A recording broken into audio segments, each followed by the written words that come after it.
Well, have you ever found an image of a famous place that doesn't look quite right? Perhaps there was another part planned but never came to be. Well, that's what happened with the Royal Naval College over in Greenwich. Now, when it was originally designed and planned and published in Victivus Britannicus in around about the 1730s, it showed the main 4 buildings with a central building which featured a large dome. Now, in real life, this is where the Queen's House sits and has done since 1635. So, after doing a bit of digging on what this building might have been, turns out it was never built, but some sketches and images were produced for it. Now, all of this information sparked the idea in my head. I wonder what this would look like in Minecraft. So the Palace of Hampwick was born, and along with my team and myself, we went ahead and started constructing it as the Parliament of Whiteburg City. So shall we get started?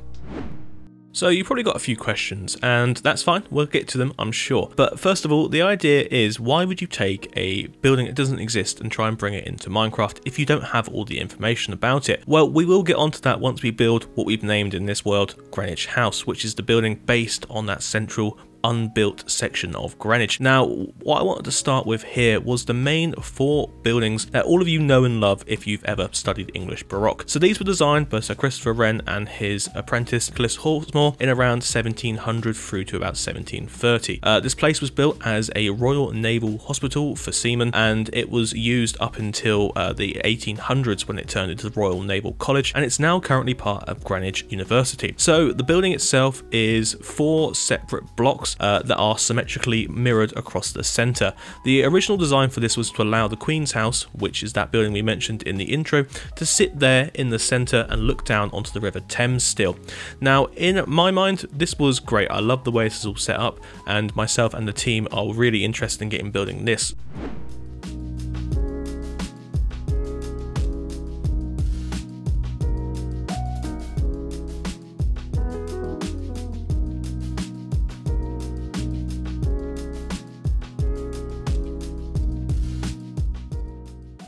You've probably got another question as well. What drew you to this place? I just love English Baroque. I think it's a great style that wasn't very well, it didn't live for very long. Only probably around about 40 years worth of time did English Baroque exist. You have obviously Sir Christopher Wren, who's the most famed English Baroque architect, along with Nicholas Hawksmoor and also Vanberg.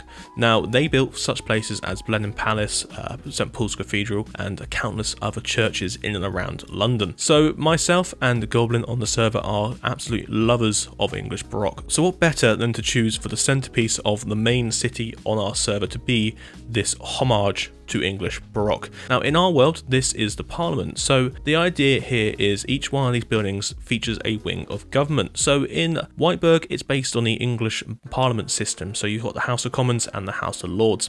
Now, the 2 domed structures, one on the left is the House of Lords and the one on the right is the House of Commons. The 2 buildings in the centre at the front, the first ones we've built, those are the Foreign Office and the Empire Office.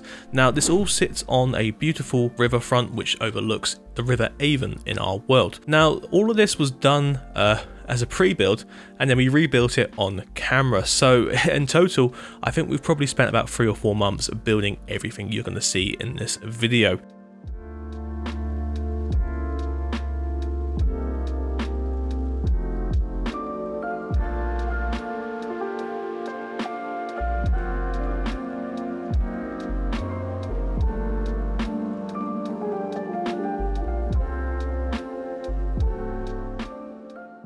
Now, all of you are probably thinking, yeah, but why didn't you just build the House of the Parliament if you are basing this on England?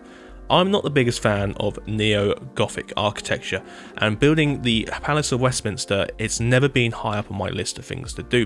You guys out there in the community have done it so many times that there's no point me rehashing that one.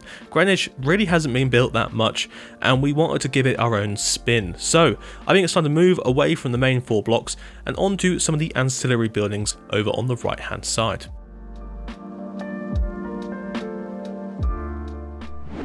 So any large structure requires ancillary buildings. Now, this place is no different. So there's stables, blocks for the crown's workers, and also an old palace. So Yeah, that's not really usual. This was the Palace of Placentia, which was built as a replacement to the old royal palace here at Greenwich. Now, Greenwich Palace, as it was in the Tudor times, was where Henry VIII was born. Now, I have actually been into the basement of the Royal Naval College, where some parts of that Tudor structure still survive in form of the vaulted ceiling of the cellar. But still, Charles II wanted to build a Versailles-like palace here.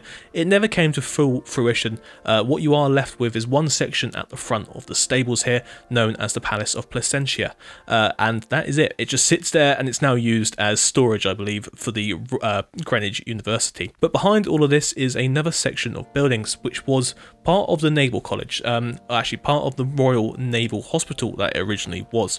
So it was built as the Seamen's Hospital, which is just for those lesser seamen who aren't actually officers, and this is where they would go and convalesce and get their treatments. In our world, this is the office of the home, so this is the office that actually controls what happens inside Whiteburg, and off to the side of that is the office of labour and welfare, so sort of the NHS of 19th century England, well, Whiteburg as we call it here. So guys, I think it's time to move on to our next chapter, which is the parks.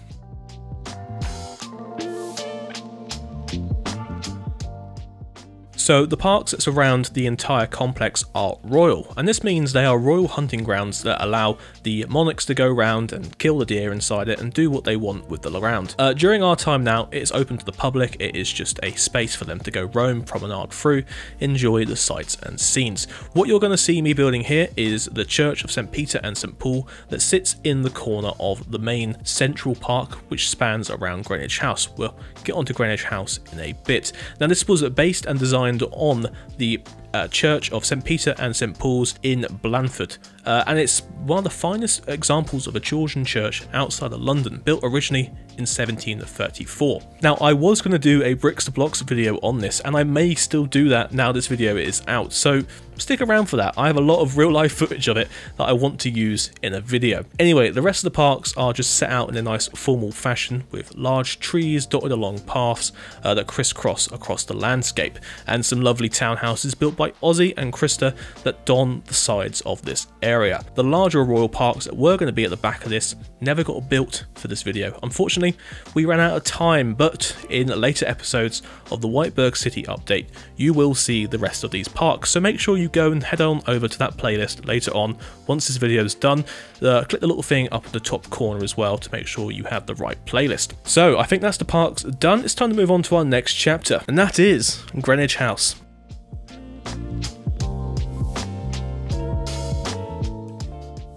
So Greenwich House doesn't exist. I think I've mentioned it a few times, but what this is an amalgamation of designs and ideas. Now, I took it upon myself to design this place with a bit of help from the team. Now, the overall arching inspiration that I came to for this was that chapel design designed by Nicholas Hawksmoor to sit there in the centre of the entire complex. The building itself was meant to be around about 400 foot tall. It was going to rival the height of St. Paul's Cathedral. Now, I actually came to the conclusion of how to build this place based on some paintings that I found online. I will leave a link below to where you can go find them. They were great. They were an entire study of going through the different schemes that Nicholas Hawksmoor had developed for this area, so they're really worth having a look at if you're interested by this at all. But for me, the building itself is a just very large, grand Baroque central style. Lots of heavy columns around here. Now, I did notice a few people, when I posted this before, commented on the shape and size of these columns. So they're 2 blocks wide, which means they need to be about 20 blocks tall because they are Corinthian columns from base to capital, and so they do follow the proportions that they should correctly do. Now, a side point, you may notice statues all over the place. Now, these statues actually feature my face in different styles of stone and material, so thank you Ozzy for designing those, and I believe at a current count there is close to 200 of these located around here. Now, the dome itself is quite a simple structure. I didn't want to go for anything too fancy with this one. We did try a bit of ribbing on it, but I ultimately thought it was a bit too heavy for that. I know there are obviously many better domes out there designed by all of the amazing community we have, but this one just fits right in my mind. I love it. I love the drum around it as well.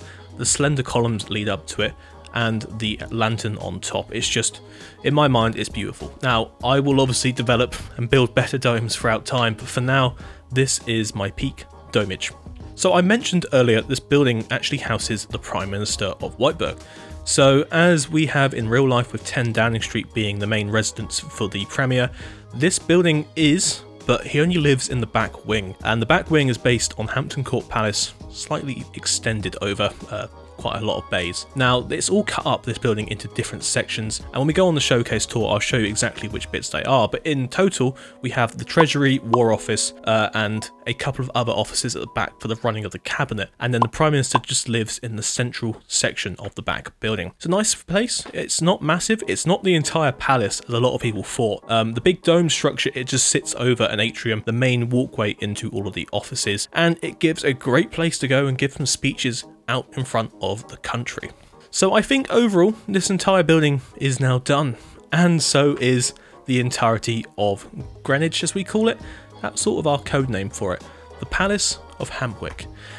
So you may notice a few other buildings being splotted around, coming in, being pasted down. These were all pre-built, brought in. Well, actually they were pre-built to be built by hand afterwards on camera, but that never came to fruition because I think a lot of you know we kind of ran out of time on this, so we couldn't go back and rebuild everything together for the time lapse. So what I will do, I will go around and I will showcase every single one of these buildings and as much of this landscape as I can. But guys, this isn't the end of the story of Whiteburg City. On my channel I'm running a series called Whiteburg City Updates, where I show you what I'm building and the planning process behind it, but also just what I have done. So I'm building some townhouses and railway lines at the moment, so guys, if that interests you, go ahead, go watch those videos. They are great fun to make and I can't wait to make more for you. But still, so guys, I think it's now time for me to introduce you to the cinematic known as the Prime Minister's Walk. So I'll see you for our goodbyes after the video.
Well guys, I just want to say a massive thank you all for sticking around for probably the best part of 6 months while we've been teasing this video. Now it hasn't taken us 6 months to build, it's just been the planning process to rebuild, the getting some time to actually sit down and build in game because life is hectic, man.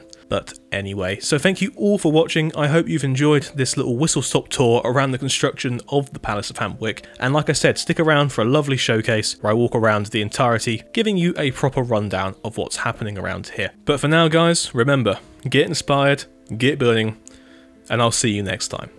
Goodbye.